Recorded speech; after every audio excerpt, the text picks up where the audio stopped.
Terima kasih Datuk Pengerusi kerana memberikan peluang kepada saya untuk mengambil bahagian dalam peringkat jawatan kuasa ini.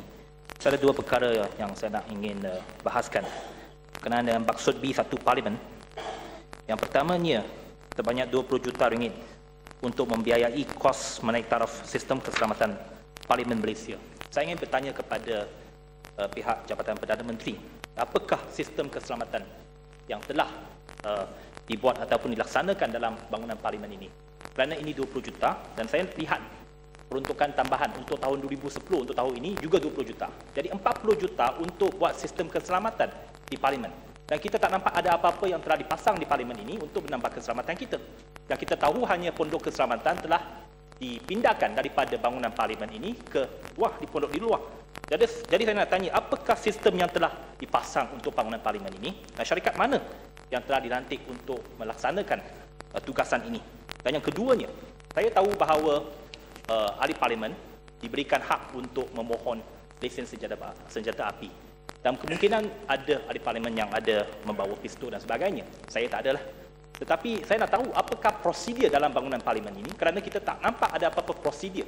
Sekiranya ada ahli Parlimen yang membawa senjata api ataupun membawa pistol, apabila sampai ke bangunan Parlimen ini, dia masuk ke bangunan Parlimen ini, adakah prosedur ataupun tempat khas disediakan untuk ahli Parlimen meletakkan pistol ataupun senjata api mereka?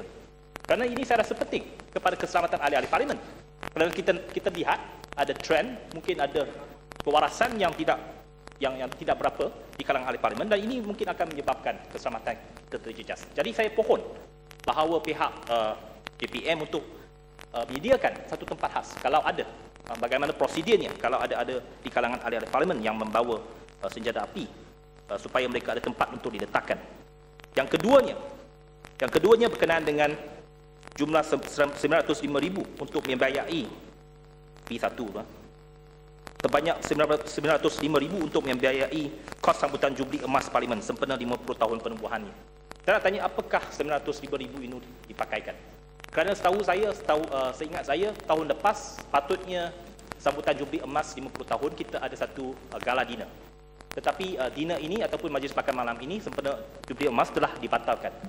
Dan kita hanya ada satu majlis sambutan di bangunan Parlimen ini. Adakah majlis yang diadakan di bangunan Parlimen ini telah memakan belanja sebanyak 905,000? Jadi saya pohon diberikan jawapan apakah tujuan 905,000 ini telah dipakaikan.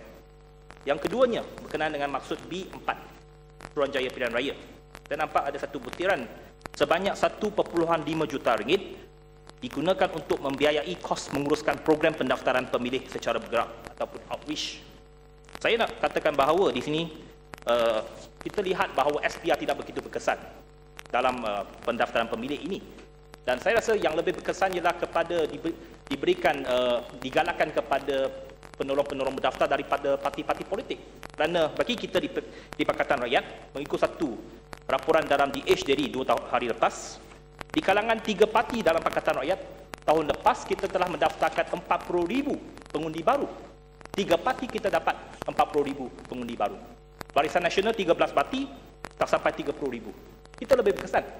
Jadi saya minta supaya pihak SPR memberikan galakan yang lebih kepada pendaftar-pendaftar pemilih ini, penolong-penolong berdaftar ini yang dilantik oleh parti politik, kerana pada ketika ini praktisnya ialah setiap borang yang telah dihantar oleh penolong pendaftar daripada parti politik diberikan allowance RM1 untuk satu borang. Itu terlalu rendah. Saya harap kita pakai 1.5 juta untuk program outreach. Apakah tidak kita boleh naikkan allowance RM1 ini kepada RM2 kepada setiap borang yang dihantar oleh penolong berdaftar parti-parti politik, supaya kita ini dapat digalakkan, kerana kita ini juga membuat satu national service kepada negara. Kita membantu SPR untuk menambah bilangan pendaftar pemilih. Yang terakhirnya, Datuk Pengerusi, berkenaan dengan SPR juga. Dalam laporan DH Daily 2 hari lepas pada 7 hari bulan April 2010, ada dikatakan bahawa satu jadual, ini memetik sumber daripada SPR, yang mengatakan bahawa pengundi yang berumur 21 tahun ke atas ada lebih kurang 1.8 juta pengundi Melayu belum mendaftarkan diri. Di kalangan pengundi Cina 1.4 juta, di kalangan pengundi India 416,000. Tetapi satu perkara yang menimbulkan keraguan saya ialah di banyak negeri, di Selangor, di Penang, di Kedah, di Johor, beratus ribu pengundi yang belum mendaftarkan sebagai pengundi. Tetapi di Sabah, sangat mengilukan, sangat meragukan bahawa ada pendaftar ataupun pengundi yang lebih daripada rekod yang ada dalam Jabatan Pendaftaran Negara. Saya memetik dalam angka dalam jadual ini. Dalam rekod NAD, iaitu Jabatan Pendaftaran Negara, terdapat 115,349 orang keturunan Melayu di Sabah. Pengundi Melayu dalam rekod SPR 116,907, iaitu lebih. Pengundi lebih daripada rekod yang ada dalam Jabatan Pendaftaran Negara. Bagaimana ini boleh berlaku? Macam mana boleh berlaku? Apakah pengundi yang ini diplanted dalam row SPR? Saya pohon diberikan penjelasan. Di kalangan pengundi India di negeri Terengganu, mengikut Jabatan Pendaftaran Negara, ada 1,441